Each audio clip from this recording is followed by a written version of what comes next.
દોસ્તો, મારી ગુજ્જુની મોજ ચેનલમાં આપનું સ્વાગત છે। આજના વિડીયોમાં આપણે વાત કરવા જઈ રહ્યા છીએ કે ઠાકોર ફેમિલીના બધા લોકો કોના લગ્નમાં ગયા। દોસ્તો, લગ્નમાં કોણ કોણ જવા માટે તૈયાર થયા, કેવા તૈયાર થયા, અને દોસ્તો કઈ જગ્યાએ લગ્ન છે, અને જોરદાર મજાનું ત્યાંનું ડેકોરેશન અને જમણવાર તો બાકી એક નંબર છે। અને કોના લગ્ન હતા, કયા ગામ હતા, એ બધું જાણવા મળશે તમને મારા આ વિડીયોમાં। મારી ચેનલ પર નવા હોય તો ચેનલને ફટાફટ લાઈક શેર એન્ડ સબસ્ક્રાઇબ કરી દો। Full video in Thakor family blog channel દોસ્તો, ફૂલ વિડીયોની લિંક ડિસ્ક્રિપ્શનમાં મૂકેલી જ છે, ત્યાં જઈને તમે આખો વિડીયો વોચ કરી શકો છો। આવી ટૂંકી ટચુકડી લાઈવ લેટેસ્ટ ટ્રેન્ડિંગ માહિતી મેળવવા માટે મારી ચેનલને ફટાફટ સબસ્ક્રાઇબ કરી દો। ચાલો દોસ્તો, તમને રાહ ન જોડાઈએ અને આપણે વિડીયોની શરૂઆત કરી દઈએ। વિડીયોમાં જો કે પૂનમ ભાભી રાકેશભાઈને લોકો થાર ગાડીમાં અત્યારે કેમ સૂઈ ગયા।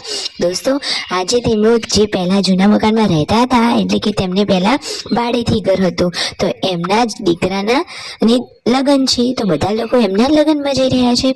તો લગ્નમાં જવાના હતા, તો એના પહેલા તેઓ ગાંધીનગર આવી ગયા તેમના ફ્લેટ વાળા ઘરે। ત્યાં જઈ અને બચ્ચા પાર્ટીને રેડી કરી લીધા અને પછી તેઓ લગ્નવાળી જગ્યાએ પહોંચી ગયા। અરે દોસ્તો, પૂનમ ભાભી, સંજયભાઈ, રાકેશભાઈ, રણજીતભાઈ અને બચ્ચા પાર્ટી આટલા લોકો ગયા હતા લગ્નમાં। દોસ્તો, ત્યાંનો મંડપ, ત્યાંનું ડેકોરેશન એ તો બાકી એક નંબર હતું। અને જુઓ, જેના ઘરે લગ્ન હતા એ રહ્યા આ માસી। પૂનમ ભાભી તેમને પગે લાગી અને આશીર્વાદ લઈ રહ્યા છે અને સુખ શાંતિ અને ઘરના બધા લોકોના સમાચાર પૂછી રહ્યા છે દોસ્તો। અને જુઓ, સરસ મજાનું રિસેપ્શન જેવું ફંક્શન રાખેલું છે, બધા મહેમાનો તેમનું સ્વાગત કરી રહ્યા છે। અને દોસ્તો, જે ભાઈના લગ્ન છે એ ભાઈ તો કેવા તૈયાર થયા છે। અરે કેવું સ્ટેજ છે, કેવું ડેકોરેશન છે, અને ફોટોગ્રાફી તો બાકી એક નંબરની કરી। આ રહ્યું એ ફેમિલી કે જેમના ત્યાં લગ્ન છે। તમે બધાના આ ફેમોમાં ફોટા જોઈ શકો છો કે બધાના પોતાની ફેમિલી સાથેના ફોટા છે। અરે આ તો હજુ બહારનું ડેકોરેશન છે, અંદર તો જો બાકી માહોલ જ કંઈક અલગ છે।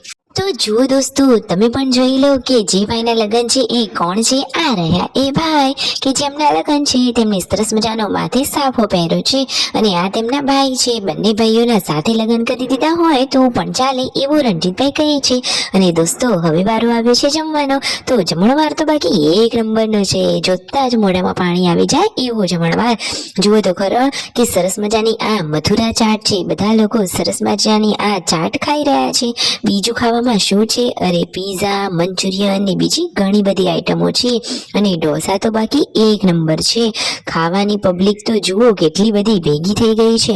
આ રહ્યા એ પીઝા, તો પૂનમ ભાભી, સંજયભાઈ બધા લોકો ત્યાં બેઠા બેઠા પહેલા આવો હળવો નાસ્તો કરી રહ્યા છે, અને પછી જ આખી પ્લેટ જમવા માટે લેશે। તો જુઓ, અને ત્યાંના લોકો એટલે કે નાના બાળકો, બચ્ચા પાર્ટી કે જે તેમને આ ડીશોને બધું લાવી આપે છે નાસ્તાની। બાકી સંજયભાઈ કહે છે કે આપણે તો વારો જ આવે એવું નથી। આ રહી એ બચ્ચા પાર્ટી કે જે તેમને આ રીતે ડીશમાં નાસ્તો લઈ આપે છે, તો તેમનો પણ તેમને આભાર માન્યો। સંજયભાઈ, રાકેશભાઈ, રણજીતભાઈ બધા લોકોએ બચ્ચા પાર્ટી સાથે આ સરસ મજાનું ડિનર કર્યું। તો ફાઇનલી દોસ્તો, આ રાતના લગ્નમાં આ બધા લોકોની તો મજા જ પડી ગઈ। જુઓ, હવે સંજયભાઈ ફૂલ પ્લેટ લઈ અને જમવાનું લઈ આવી ગયા છે।